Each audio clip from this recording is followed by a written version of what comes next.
this point, public hearing. Well, just a second. Why doesn't the city rebut or respond to some of the questions? Yeah. Yeah, so you can have a chance to rebut. There were a couple of things that I noted down. The younger Mr. Spino, I'm sorry, I don't know your first name, mentioned that along Railroad Avenue, which was formerly San Fernando Road, there are a number of signs that are large, and the signs that I believe he's referring to are the billboards that are in the MTA right-of-way across the street. So there are a number of signs across the street, but those are different types of signs. Those are billboards.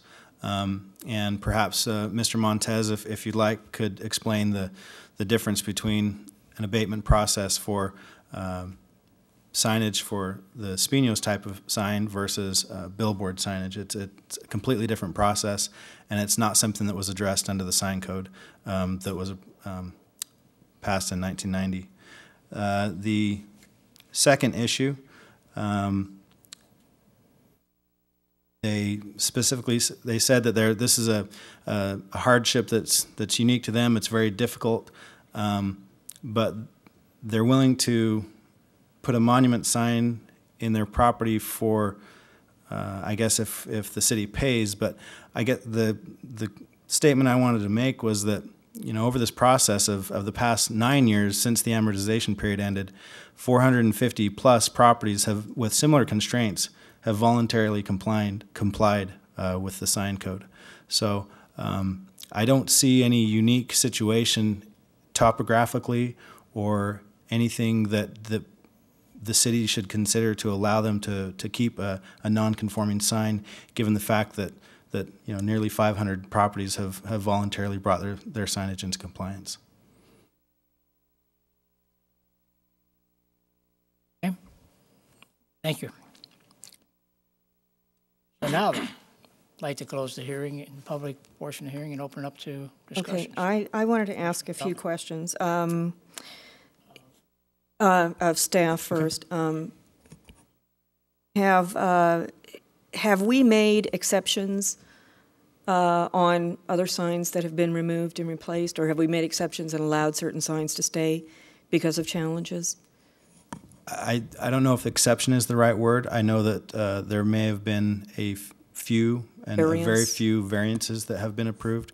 But with each variance, there are certain findings that need to be met, you know, whether it's due to some unique situation with the property that justifies that variance, whether it's topographic or what have you. Again, with this particular property, I don't see any unique situation that would allow them to. But then again, you know, that's not my call to make for the variance. Okay, and then you said that you did a Photoshop for the sign here, and it's an approximate size.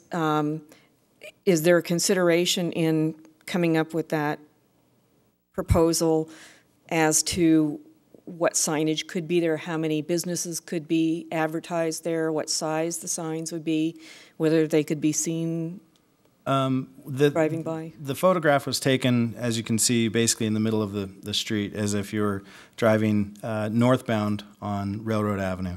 I tried to take it from a location that would be as if a car was driving past the property. So although the photograph is, or the simulation isn't perfect and to scale, it does show that there's ample visibility for a monument sign in that location of that approximate size. As far as the content that they put on the sign, staff doesn't regulate that to a certain extent. If they want to put, you know, 12 different smaller signs on that monument sign, that's their prerogative. We generally don't like that. We think that maybe that's not an effective use of signage, given that people are usually driving pretty fast down there and it's difficult to read type that's so small. But if that's what they choose to do, then that's their prerogative. Okay, and one other question. I drove around that area today. I stopped in front of this business. I walked around a little bit, and then I drove, and I was driving back up from the south to north. And I noticed that I think it's Newhall Market has Newhall Square. Newhall Square, right. is that a pylon sign as well? Yes, that is an item that will be heard before the city council in a couple of weeks. The city is working in the same process with that property owner as we are with the Spinos and Triple S Square. So did that?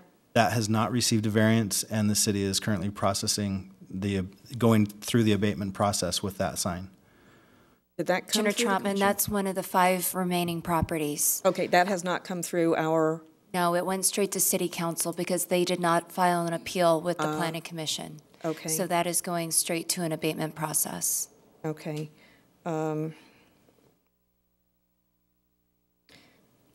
Okay, that's it for my questions. Did you want to start with me for comments, or? Okay.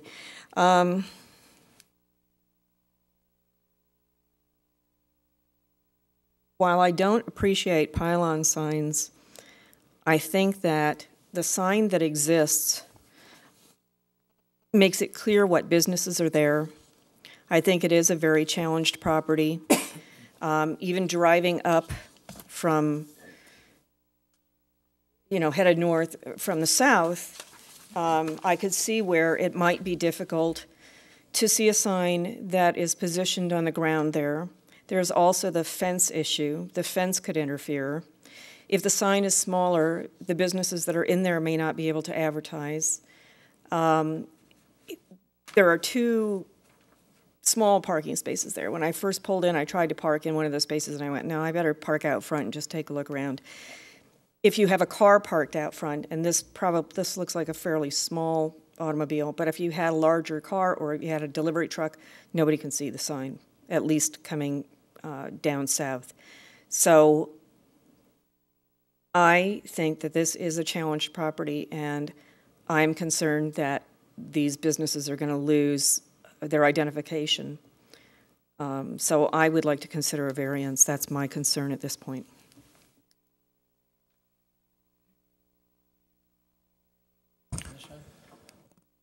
Well, when the city started this process back in the late 80s and 1990s, when the code was actually put into place, it was a very emotional and well-discussed issue in the community.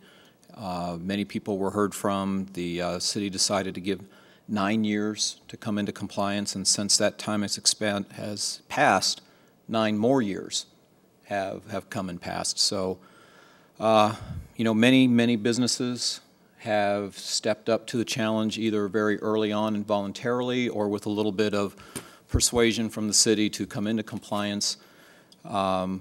To staff's point that they cannot identify a finding to accept a variance on this, I think it would be a disservice to all those over the years that have voluntarily complied to simply grant a variance based on having no specific findings other than, what a lot of other businesses have had to put up with. Thoughts? Commissioner Jacobson? No, I agree with Commissioner Burkhardt, and also being that the city did not financially subsidize any other business in coming into compliance, I don't think we should start now. I had indicated that we have done this a couple times before. What are the parameters that we can deal with here? Can we, for instance, one of them we infringed on the sidewalk so that a person could, or this gas station could have, thoroughfare through the islands, you might say. And it was a smaller sign or a smaller island for the sign that was created. And every time I go by there, I'm very proud that we came up with a compromise.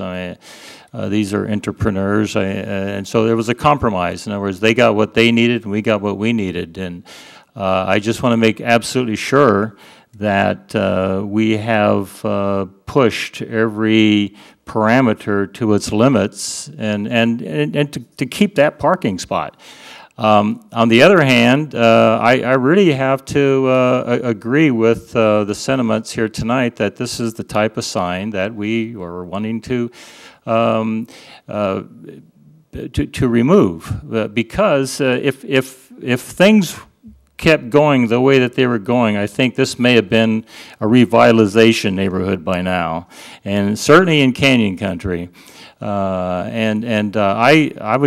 drove right through San Fernando Street on the way here, and those two signs, they really stand out as just a memory of, you know, of the past, the way that it was, and I was really impressed by the way that that street looked otherwise. But I'm really strong for small businesses and the entrepreneurial spirit, and I just want to make sure that all the parameters can be stretched. I was noticing there's cars parked in front there. Is it possible to have like 30-minute parking zone or 15-minute parking zone in that area in recognition of this? I don't know what kind of a firestorm this might create, but if commuters are parking there, then, you know, I'm just wondering, in the spirit of making the area a better business community, maybe we should create a more of a business environment. But I still have a hard time, and maybe I should go there and walk the walk, and I really admire our staff, and if they say that it takes up a parking spot, then as I think I'm batting 1,000 in the sense that I'm wrong most of the time when I challenge them on something technical, but it just seems like it shouldn't take a parking spot. But so far, all of these, you know, the reasons seem to bear out. I really think it should be removed. I agree with the staff, but boy, we should go to bat for the applicant of the appeal and see what parameters we can stretch to make the site as accommodating to their business as possible. Thank you. I'll tell you, from my own perspective, this is a tough issue because I also am in favor of small businesses, but I also am in favor of rule of law. And this has been an 18-year period where there's opportunities to make adjustments and accommodate to the new standards, if you will, that were put into force when the area was incorporated into the city. And I think that's something we all have to support, because if we don't, then what we have out there is chaos when it comes to signage. And I understand there are still a few signs out there that are out of compliance, but I don't feel that signs that are out of compliance should be a license for others to be out of compliance, because I can tell you in due course they're all going to be dealt with. They are being dealt with. There's 5 left, right, or so on. And I think that we have to get this total thing under control. I also think in this case that there's alternative measures here in order to publicize the businesses. And I would hope that businesses have been there long established, hopefully have the reputation now. They don't need signs out there to draw people. They've already got established clientele base. So as difficult as this is, you know, I think that the rule of law has to trump the other issues, because there are alternatives. But anyway. Well, I would agree with Commissioner Ostrom, though, that we should explore those other options.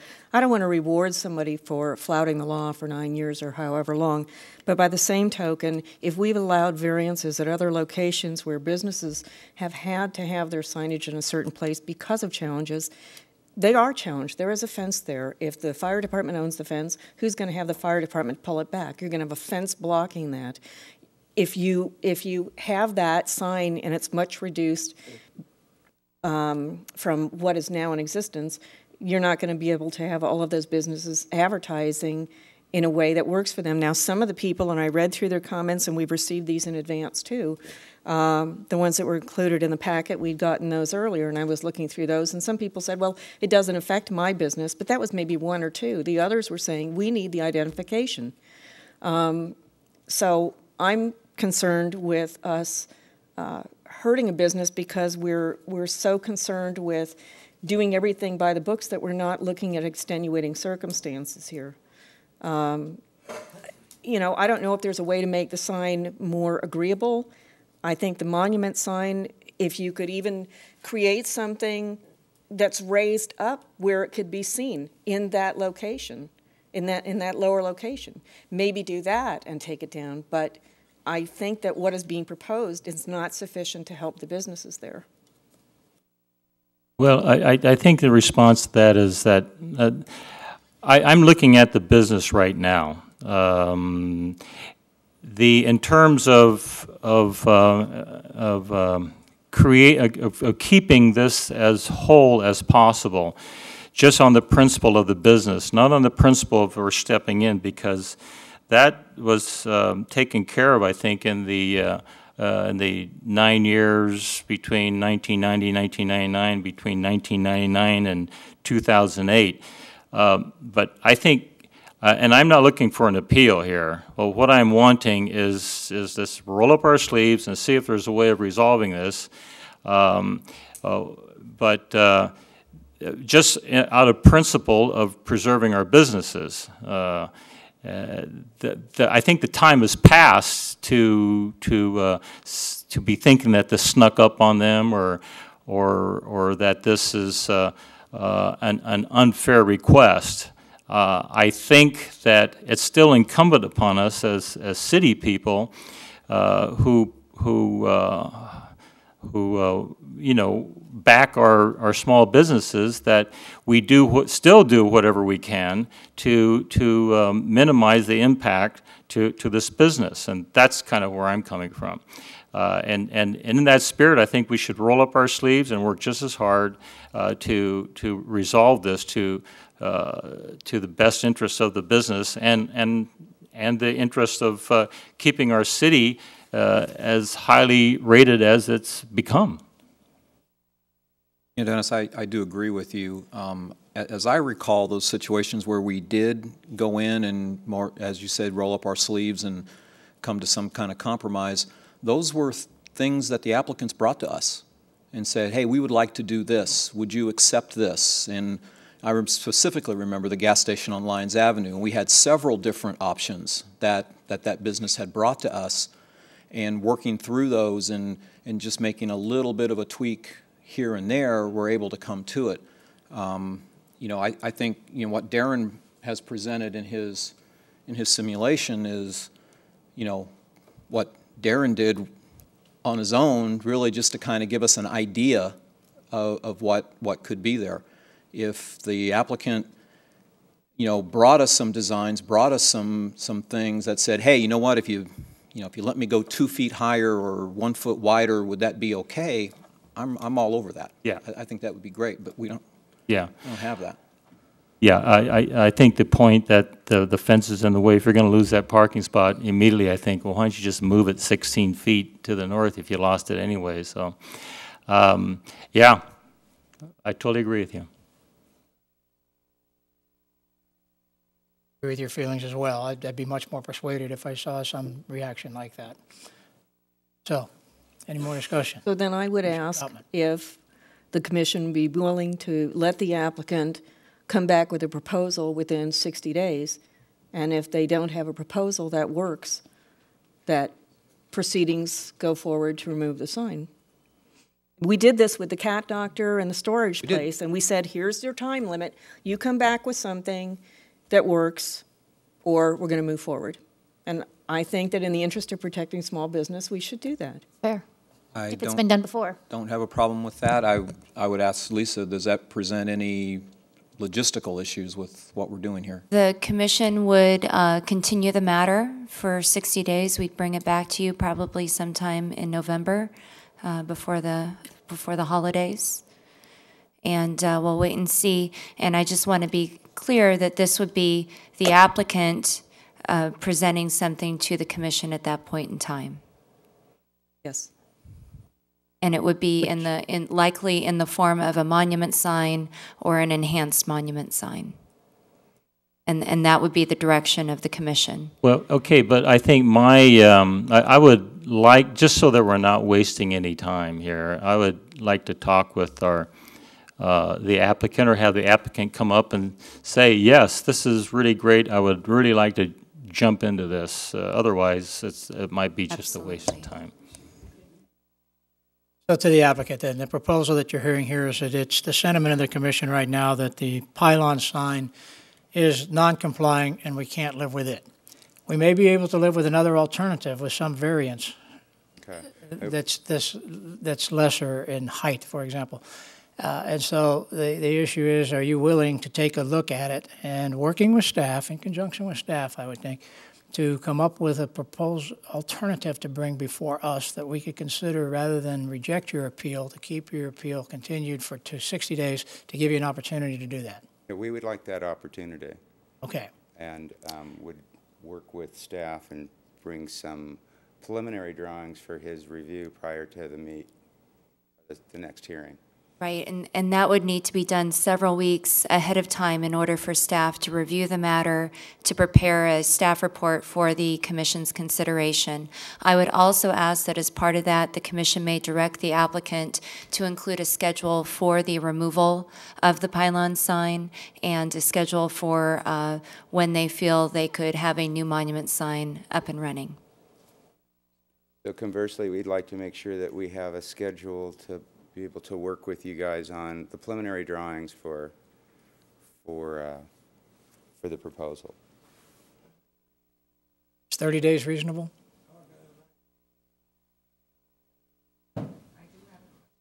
Talking to the mic. Microphone. Staff would help me out. Now, I want to know from staff where I can put a monument sign. There's no place. We're over the sidewalk, and that's the reason it's there, over the sidewalk. We got a special ordinance at that time to have that sign put up there. I don't see where. You tell me where. You look at that property. Where can I put a sign? This is so unfair. Look at the property. There's a 30-foot driveway, which I need, okay? We have 37 parking spaces, which is not adequate, actually, but that's what we have, okay? We have people parking in the front of our property all the time. Where am I going to put a sign? Am I going to put it in the middle of my property? Right in the middle? Because there's no place for it. You want me to work with staff? Sure, but what are we going to come up with? I think it's a waste of time.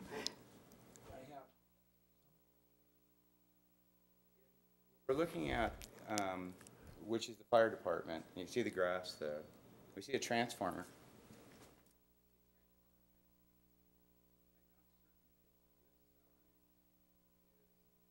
It's on the property Thank you. line. I'm not certain that the sign is truly in front of the transformer. I don't have the opportunity to lay that out, and I'm not sure how you would adjust your position when you place it. But I'm not, I believe it does not have the room for that type of width for the sign. And as you can see, there's a fence here. And the compromise may come from the fire department, but we don't have any, all of us have no control over what the fire department will agree to, correct? So moving the sign, say, splitting the property with the sign a foot in or a bit into the grass area, if the transformers would allow it, then we don't lose the parking space. So that's the only, that would be my preliminary proposal or drawing that would be submitted. But if to say that I can find another location in the frontage of this property, I'd have to say then we are wasting each other's time. We can't find a way to work with the fire department. Well, let me suggest that that's why I think the commission has proposed to give you a 60-day continuance so that you have some time to look into these details and find out what the real options are and determine whether or not there's an option that is acceptable to both sides of this issue that does not involve the pylon sign that now exists, which we agree is out of compliance. Now, that said, remember, Mrs. Weber stated that staff needs time to prepare for this commission hearing too, so the 60-day continuance would only apply to when this commission would next hear the issue. I think the work would probably have to be done within the next 4 weeks, correct? Is that reasonable? Well, probably the applicant's work and, The applicants, and then that's what I'm talking about. I would say yes. The would be- next 4 or 5, 6 Next 4 or 5 weeks to coordinate with the fire department and all the other agencies involved to come up with a proposal. So what I'm saying here is if you elect to do that, don't waste time getting started. There are signs, pylon signs, billboards on each side of San Fernando Road. It's not just on Pacific Railroad, but it's on both sides of the San Fernando Railroad Street there. They're on both sides. They're not just on one side, but they're on the other side also. I've got pictures of that if you need to see them. I've taken pictures. And I think we've already heard that those that are within the jurisdiction of the city are going to be dealt with, and those that are not in our jurisdiction. They're going to be dealt with. It says there's only 5 people. And then there's the Valencia Bowling Alley. No, we're not here, please, Mrs. Spino, to get into an argument over this issue before the commission. We're here to listen to facts and make decisions. I understand and that, I'm not but going to argue other cases and other pieces of property because they're not in question here tonight. they were brought up. Mr. Chairman, just for the Commission's edification, billboards are regulated under an entirely different set of laws, an entirely different set, both in the city's code as well as state law. There are completely different procedures, completely different time frames and deadlines. There are other staff members at the city who are working on billboards. The city's ordinance currently does not allow construction of new billboards. And with respect to existing billboards that are in place, the city is currently working to see if there are ways to eliminate those billboards. But they are regulated completely differently, and the city's ability to eliminate billboards is much more constrained than it is with respect to business signage. Thank you for that clarification. And I also want to reiterate my earlier statement, which is that the existence of a non-compliant sign anywhere within our jurisdiction is not a license for others to argue that they should be in non-compliance also. Well, thank you for that. Because we will not permit that. Thank you for that. That's the object of this commission, is to I understand. make sure people are complying. Thank you. Yeah. I will make a motion that we extend this matter for 60 days as we discussed. To return to the Planning Commission meeting of November 18th. Okay. Second. With the information that Ms. Weber recommended, timetables. Correct. At that point, we will be here to adjudicate an alternative that hopefully will be palatable to all parties, or just turn down the appeal and say the pylon sign has to go, correct? Correct. Okay, so we have a motion, we have a second. Is there any discussion? Then I'll call for the question. Madam Secretary, poll the commission. Commissioner Burkhart? Yes. Commissioner Ostrom? Yes. Commissioner Troutman? Yes. Commissioner Jacobson? Yes. Chair Kennedy? Yes. Motion carries. Thank you. Okay, so Mr. and Mrs. Spigno, thank you for coming tonight to shed light on this, and we wish you good luck in your endeavor to come up with an alternative. Thank you. That item is continued. Let's move on to the planning manager's report, please. Good evening, Chair Kennedy and Commissioners. Earlier this afternoon, I sent you an email message where I went through a few reminders and some new information. The Planning Commission has been invited to attend the City Council study session, which is set for Tuesday, October 7th. And that study session will immediately precede your regular Planning Commission meeting for that evening. The presentation will be 2 parts. The majority of the study session will focus on a draft community character and design guidelines document. This is a document that staff has been working on for quite some time with the city's architectural consultants, RRM Design Group.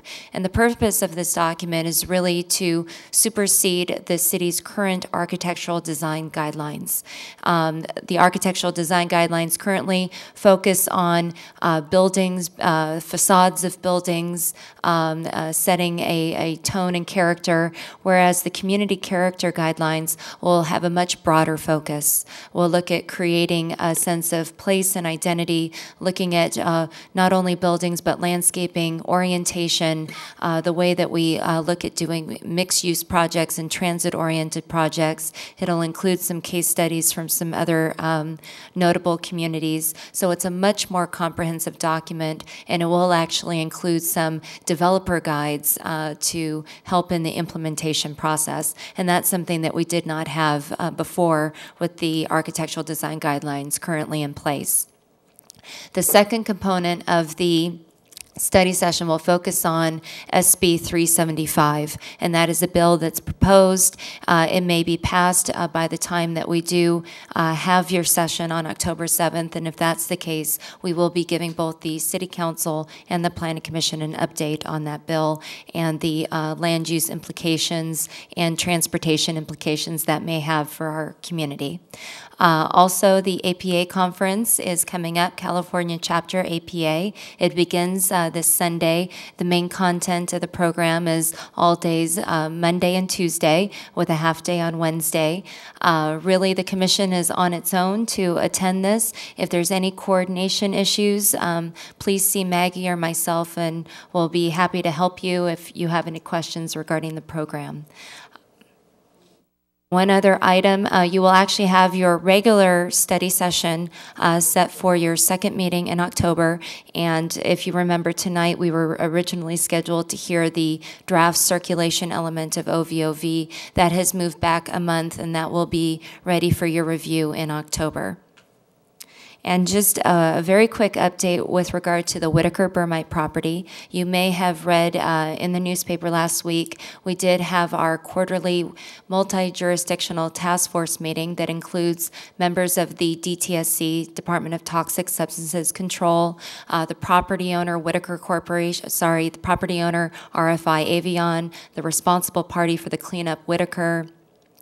The water agencies were present, among a number of other stakeholders. The big news to report is that the purchase and sale agreement that included SunCal and Cherokee, and this is a result of the bankruptcy process that went on for several years.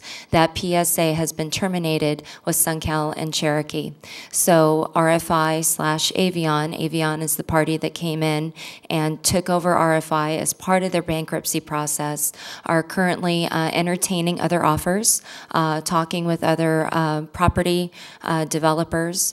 The good news about all of this is that the insurance dollars for the cleanup of the property are completely secure. The cleanup operation is ongoing. DTSC is still moving full speed ahead, and so the cleanup will not be affected by this. And that concludes my report. Thank you. Okay, thank you very much. Commissioner's report. Commissioner Troutman. Well, first I wanted to ask Lisa, with the October 7th study session, is that also incorporating master beautification guidelines, or that? The City Beautification Master Plan is a separate document that really focuses on public rights of way. So roadways, billboards, signage, trails, the majority of the corridors, utility corridors, so really more of public infrastructure, whereas the community character and design guidelines focuses on private property. Okay. All right, thank you. Well, let's see. First of all, I want to thank our chair for inviting me to the VIA luncheon today. It was very interesting talking about affordable housing, and it was, I think, an energized group. I think people are really interested in hearing. And I wanted to mention that the Arts Advisory Committee is meeting again next Monday evening, and we are preparing a presentation for the City Council on October 14th. The City Council has on their agenda an Arts Commission, the creation of an Arts Commission. So we'll have some more news on that for you soon. Thank you for that report. Commissioner Ostrom. I have a question. That meeting for first Tuesday in October, is it going to be on the agenda, or should I write it down on my wrist and transcribe it into my notes? So it will begin at 5:30. So it will go from 5:30 to 7, and then it'll... I understand that, but are we going to be notified of that in our agenda? Absolutely. There will Okay. be an agenda that goes to you. Only one. Jacobson. Go for it. Okay. I agree with Commissioner Troutman. We had a good joint VIA luncheon and chamber luncheon today to talk about affordable workforce housing with 170 energetic citizens in there to hear what the issues are, to help craft a solution to some of the issues. So that was a great forum. And I was pleased to be there and pleased to see the turnout. And thank you for participating. So, commissioners, I'll move that we adjourn. I don't see anyone out there on the floor. So. Second. All in favor? Aye. Aye. This meeting is adjourned, 8:05.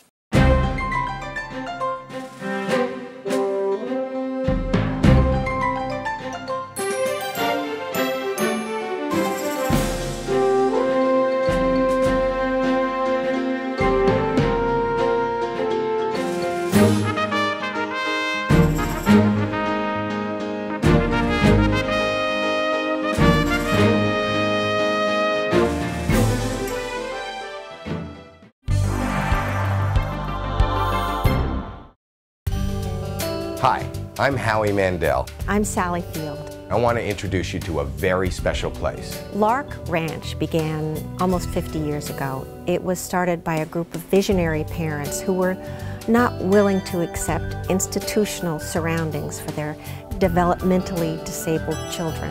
Lark is a unique facility with a community of individuals who are all special and contributing members not only of Lark, but of the larger community of Santa Clarita. But they need your help to maintain this outstanding program and continue to deliver to its residents the kind of care that will help keep Lark Ranch operating for another 50 years. Please give generously. And let's continue the miracle of Lark. Hi, I'm Kathy Sturkey, and Elvis is in the house. Come out to Lark Ranch on September 21st for a fabulous day of entertainment with an Elvis impersonator and great food and fun.